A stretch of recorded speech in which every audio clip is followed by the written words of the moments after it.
Assalamualaikum warahmatullahi wabarakatuh. Selamat datang teman-teman di kelompok kami. Kami akan mempresentasikan mengenai hukum perbankan, yaitu perkara kasus pembobolan bank. Yang pertama, izinkan kami memperkenalkan diri dahulu. Saya Muhammad Panji Akasiwi, kemudian ada rekan-rekan saya Adi Aksadan Hidayat, Arbian Alam Wicaksono, Indra Yoga Wijaya, dan Muhammad Syahriza Pahlavi.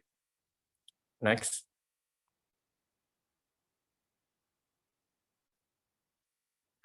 Kami akan mencoba menjelaskan mengenai kasus pembobolan bank dan mengenai kasus yang kemarin sempat viral, yaitu kasus pembobolan bank di Maybank oleh salah satu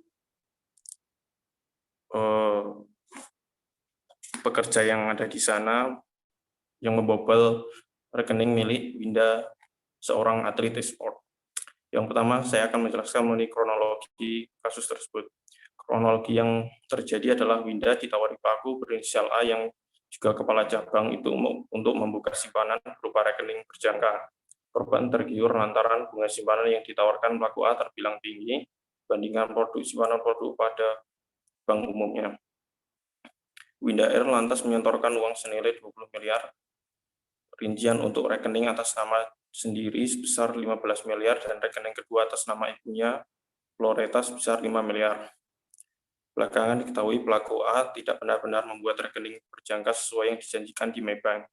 Tersangka memalsukan semua data-data untuk membuat korban percaya bahwa dirinya sudah dibuatkan rekening berjangka di bank tersebut. Next. Selanjutnya akan dijelaskan oleh rekan saya Arbian. Ya, terima kasih Mas Panji.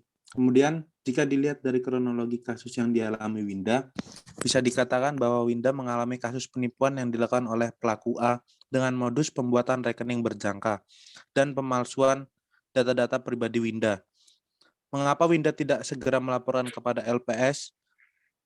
Karena LPS tidak dapat mengganti rugi dana kerugian dari saudari Winda. Hal ini berdasarkan UU nomor 24 tahun 2004 tentang lembaga penjamin simpanan. Terdapat dua resiko, yakni irrational run dan systemic risk, yang merupakan resiko yang di-cover oleh LPS. Karena atas kronologi tersebut, Winda tidak mengalami dua resiko tersebut, sehingga LPS tidak harus mengganti dana nasabah yang hilang tersebut.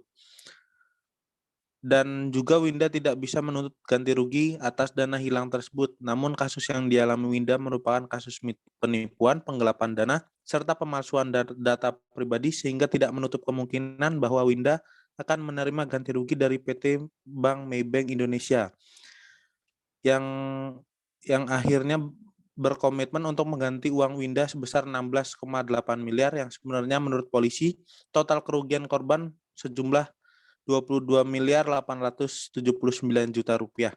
Komitmen tersebut dimunculkan dari progres mediasi yang difasilitasi Departemen Perlindungan Konsumen atau Otoritas Jasa Keuangan. Selanjutnya saya kembalikan ke Mas Panji.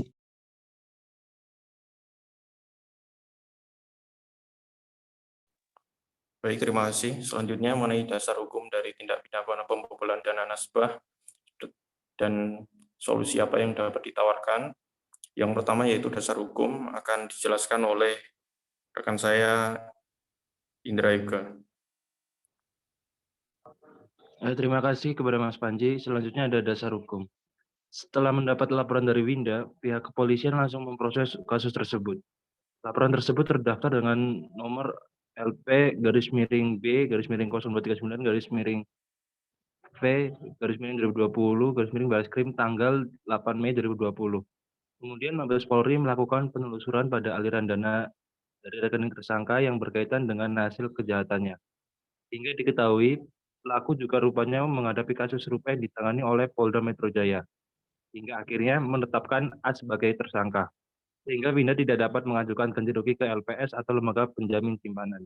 Dan kasus diserahkan ke kepolisian karena tidak ada risiko yang dapat dijamin oleh LPS, yakni internal irrational run dan systemic risk.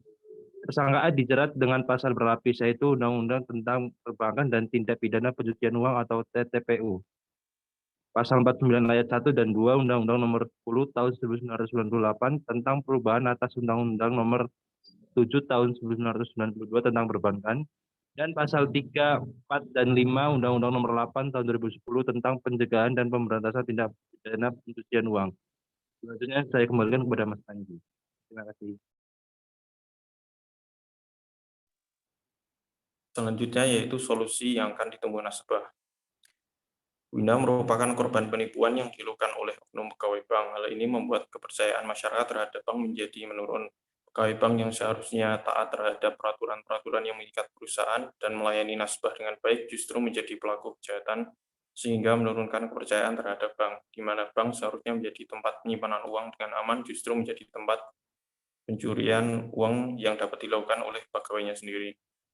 LPS tidak dapat mengganti simpanan bank milik Winda karena kasus sebenarnya adalah kasus penipuan, di mana pelaku memalsukan data agar seolah-olah Winda dapat membuat simpanan di Maybank.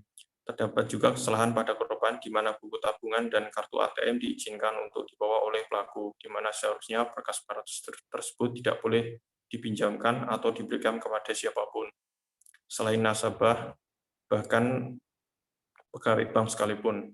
Terlepas dari hal itu, sebenarnya terjadi, Winda tidak pernah membuat simpanan di Maybank. Selain itu, Maybank bukanlah bank yang mengalami kesulitan seperti irrational run dan systemic risk.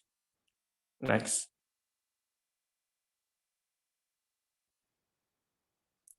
Pada akhirnya, Winda akan menerima ganti rugi dan PT Bank Maybank Indonesia (TBK) yang akhirnya berkomitmen untuk mengganti uang Winda sebesar 16,8 miliar. Sebenarnya menurut polisi total korban sejumlah 22 sekian miliar.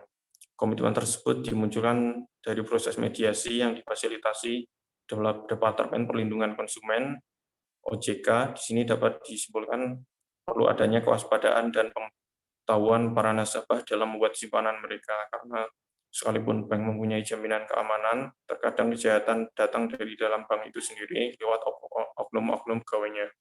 Sedangkan dalam menyikapi kasus yang sudah terjadi dapat dilaporkan ke LPS jika sesuai dengan syarat yang diminta, ataupun ke kepolisian jika berurusan dengan tindak pidana, ataupun juga dapat melaporkan ke Lembaga Perlindungan Konsumen.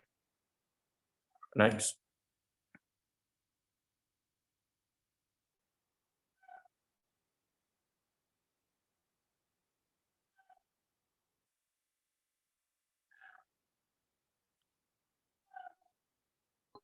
Sudah selesai. Sudah selesai.